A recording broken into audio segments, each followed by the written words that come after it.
It's a condition of the bull run we've seen in the past 2 to 3 weeks. That's what continued. Yesterday we saw a bit of profit taking. Today the bulls were back somewhat in good control. The ASI appreciated day on day, just 1.05%, week on week, 1.54% to close at 24,518. We think the bull run we've seen in the past 3 weeks is what's continuing. We think the profit taking, intermittent profit taking, will continue, but we think overall in the coming weeks we would see a rise in the ASI. Of all stocks traded, 38 stocks gained, 35 stocks lost, while 69 stocks traded flat.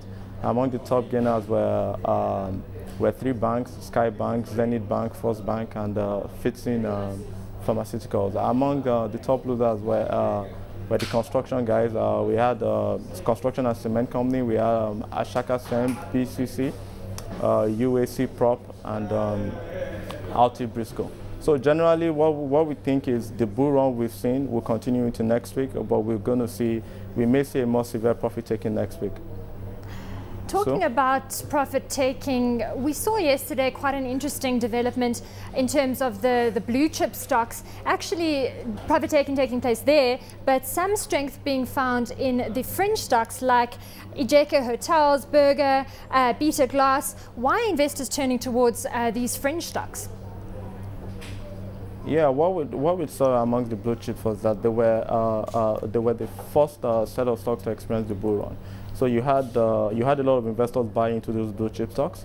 The tail stocks, which are the ones you mentioned, the Ikeja Hotels and all, were late to get caught on into the bull run, or shall we say the accumulation phase, which we are currently in for the market.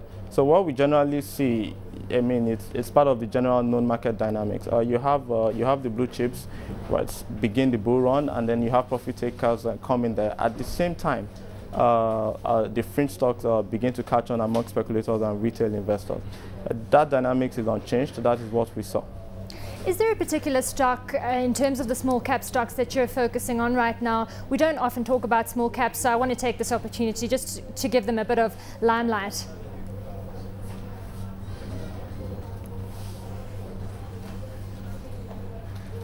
Hello, Sue? Warner, I wanted Hello, to just... Can you come again? Yeah. I wanted to just focus on the small cap stocks and to ask you if there was a particular stock that you were looking at right now in that regard. Oh, okay. At this point, I'm not looking at small cap stocks. I think the upside for the majors are still very, very attractive. We could see significant gains. Typically, I would say we could be looking at the ASI this year closing at minimum 30% up. I personally won't put my money in small caps. I think the large caps still represent very attractive opportunities. So, all right. In terms of some of the stories that are coming out of the Nigerian market today, I wanted to just touch on one, which is the Nitel sale, and with reference to some of the political instability we're seeing in Nigeria, the reshuffling of President Jonathan's cabinet. Is that going to affect the Nitel sale going forward? Yeah, clearly. What we've seen is just shortly before the cabinet dissolution, we had an ad hoc committee set up by the National Privatization Council. And what this committee was supposed to do is to look into the Nitel bid process and ensure that, one, the preferred bidder can come up with the financing for the bid he won. And two, they wanted to just ensure that there was no backhanded dealing in the process.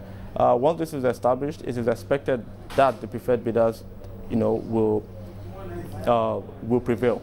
That said, with the dissolution of the cabinet, we're going to have a stall in that process, and we could see another 2 or 3 weeks pass before we see any movement on that issue. We feel the government has acted in good sense because there were. I mean, the Nitel bid outcome was somewhat of a curious case. You had a little known group bid over 150% to the next guy for an asset most people feel is what just about say maybe 50% less than the bid price at most. So it's a curious case, and the government seemed ready to act in that case. But we think that once this is cleared up, once the new cabinet ministers are announced, and once they're set up in office, we will see almost immediate movement on that, but I wouldn't expect to see anything happen there in another 2 to 3 weeks.